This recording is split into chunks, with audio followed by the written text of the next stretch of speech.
Evening বন্ধুরা আর চলে এসেছি দেখো রান্নাঘরে। আর রান্নাঘরে আসা মানে একটা করে রেসিপি তোমাদের সঙ্গে শেয়ার করি। আজকে করছি পায়েস, গোবিন্দভোগ চালের পায়েস। তো ভাবলাম যে ক্যারামেল তৈরি করে চিনি 2-3 চামচ চিনি দিয়েছি, সেটা ক্যারামেল তৈরি করে নিলাম। আর এইরকমভাবে পায়েস করলে পায়েসটার টেস্টটাও দারুণ হয় আর কালারটাও খুব সুন্দর আসে। দেখো ক্যারামেলটাও তৈরি হয়ে গেছে। তারপর আমি এদিকে গোবিন্দভোগ চালটা প্রায় আধ ঘন্টা আগে ভিজিয়ে রেখেছি। 100 গ্রামের থেকে সামান্য কম আছে। তো ভিজিয়ে রাখলে কি খুব তাড়াতাড়ি সেদ্ধ হয়ে যায়। আর 3-4টে এলাচ সেগুলো ধুয়ে আমি জলের মধ্যে ভিজিয়ে রেখেছি। এতে বেশ সুন্দর সেন্টটা ওঠে, মানে টেস্ট হয় খুব, আর দারুণ গন্ধ ওঠে একটা। আর এদিকে রেড কাউ দুধ নিয়েছি 1 প্যাকেট, তার সঙ্গে আমুল দুধও মিক্স করব। তো চলো রেসিপিটা তৈরি করি, তারপর তোমাদের কাছে আসছি। তো দেখো বন্ধুরা, দুধটা ঢেলে দিলাম। এটা খুন্তির সঙ্গে মানে উঠে এসছে, তো চিন্তা নেই, এটা গলে যাবে। আর কালারটা দারুণ হয়, যেমন বাতাসে দিয়ে যেমন কালারটা হয় বা গুড় দিয়ে সেরকম, আর খেতে খুব টেস্ট হয়। সেটা আমি এর আগেও 3-4 বার বানিয়েছিলাম, ভাইফোঁটার দিনে বানিয়েছিলাম, এর আগেও বানিয়েছি। আর মন খুব ভালোবাসে এই পায়েসটা খেতে। সবসময় বলবে মা ক্যারামেল তৈরি করে করো। তো যাই হোক, এইরকমভাবে করছি। দেখো এটা গলে যাচ্ছে আস্তে আস্তে। আর 1 প্যাকেট দুধ দিলাম, তার সঙ্গে আমুল দুধ দেবো। তাহলে 100 গ্রামের থেকে কম আছে, 50 গ্রাম 50 গ্রাম থেকে একটু বেশি। তো খুব ভালো হবে পায়েসটা। তো সেটাই তোমাদের সঙ্গে শেয়ার করছি। তোমরা এইরকমভাবে বানাবে, দেখবে খুব ভালো লাগবে। আর কালারটা দেখো, আর লাল হয়ে আসছে যত গলছে এটা। তারপর তোমাদের কাছে আসছি আবার। তো দেখো বন্ধুরা, চিনিটা যেরকম ডাব পাকিয়ে গেছিলো খুন্তির মধ্যে, যাই হোক আস্তে আস্তে গলে গেল। আর পায়েসটা ফুটলে, দুধটা ফুটলে চালগুলো দিয়ে দেবো। আর বেশিক্ষণ সময় লাগবে না, যেহেতু চালটা ভিজিয়ে রেখেছি। তো তোমরাও এইরকমভাবে করবে, দেখবে বেশি একদম সময় লাগবে না। আর এলাচগুলো ওইরকম একটু ফাটিয়ে জলের মধ্যে দেবে, জল সমেত দুধটাতে ঢেলে দেবে, তাহলে খুব সুন্দর সেন্টটা উঠবে আর খেতেও দুর্দান্ত হবে। তো বন্ধুরা, দুধ ফুটে উঠেছে, আমি এবার চাল সমেত জল সমেত চালগুলো দিয়ে দিচ্ছি। তো দুবার ধুয়ে জলের সঙ্গে ভিজিয়ে রেখেছিলাম, সেটা দিয়ে দিলাম। আর বন্ধুরা, চেষ্টা করবে পায়েস সবসময় ঢিমে আঁচে করতে, মানে একদম আঁচটা একদম কমিয়ে, তাহলে কি দুধটা তাড়াতাড়ি করে মরে যাবে না, মানে আর পায়েসটাও তাড়াতাড়ি করে মানে খুব সুন্দরভাবে সেদ্ধ হবে।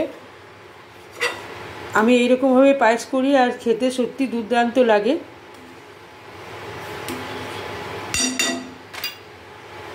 বন্ধুরা দেখো, এদিকে তোমার কিশমিশ আর কাজুগুলো টুকরো টুকরো করে নিলাম আর ভিজিয়ে রেখেছি। তারপর এগুলো জল ঝরিয়ে যখন হয়ে যাবে তখন দেবো। আর এদিকে দেখো ডিমে আছে, হচ্ছে পায়েসটা, ফুটছে। আর বন্ধুরা, রেডি হয়ে গেল আমার পায়েস, দেখতে পাচ্ছ। তা কালারটা দুর্দান্ত হয়েছে, দেখতে পাচ্ছ। একদম বাতাসেও দিইনি, কোনো গুড় ইউজ করিনি, কিন্তু লাল একদম। আর এটা তৈরি করবে অনেকেই তৈরি করে জানে, অনেকেই তৈরি করে, আমি নতুন না। তো যাই হোক, এইরকমভাবে বানাবে আর দেখবে পায়েসটার টেস্টটা দারুণ লাগে। আর আমি আমুল দুধটা গুঁড়োটা একবার দিয়েছিলাম, ডাব পাকিয়ে গিয়েছিলো, দোলা পাকিয়ে গিয়েছিলো, তাই আমি গুঁড়ো দুধটা আমুল দুধটা 4-5 চামচ আমুল দুধ একটু ঈষৎ জলে গুলে সেটা দিচ্ছি। আর যেহেতু 1 কাপ চাল ছিল, 1 কাপ চিনি দিয়েছি। আর এগুলো এলাচ কাজু বাদাম আর কিশমিশটাও দিয়ে দেবো। তো রেডি হয়ে গেল আমার পায়েস। তো তোমাদের কেমন লাগলো পায়েসের রেসিপিটা অবশ্যই কমেন্ট করে জানাবে। আর শীতকাল আসছে, শীতকাল আসা মানে পায়েস, পিঠে, পাটিসাপটা নানা রকম তো হবে। আর তোমরা একটা করে নতুন ভিডিও পাবে, রান্নাঘরে আসা মানে নতুন ভিডিও। তো যাই হোক, তোমাদের কেমন লাগলো, হঠাৎ করে রেসিপিটা তোমাদের সঙ্গে শেয়ার করলাম। তো আশা করি ভালো লাগবে। তো চলো এবার গ্যাসটা অফ করে দেবো আর চিনিটা দিয়ে দিই। 1 কাপ চাল ছিল, তাই 1 কাপ চিনি দিলাম। আর যে যেমন মিষ্টি পছন্দ করো, কেউ যদি বেশি মিষ্টি পছন্দ করো সেটাও দিতে পারো, কেউ যদি কম মিষ্টি পছন্দ করো এর থেকে একটু কম দেবে। তো যেই কাপে বা বাটিতে চালটা মানে করবে, মাপ করে দেবে, সেই অনুপাতে যদি চিনি দাও তো টেস্টটা ভালো হয়। তো চলো, রেডি হয়ে গেল আমার পায়েস, ক্যারামেল পায়েস। তো চলো এবার কাজু বাদামগুলো আর কিশমিশগুলো দিয়ে দিলাম। তারপর গ্যাসটা অফ করে দেবো। আর একটু বসে যাবে গ্যাস অফ করে দিলে, যখন চালটা ঠান্ডা হবে পায়েসটা। তো এইভাবে তৈরি করে নিলাম গোবিন্দভোগ চাল দিয়ে ক্যারামেল পায়েস।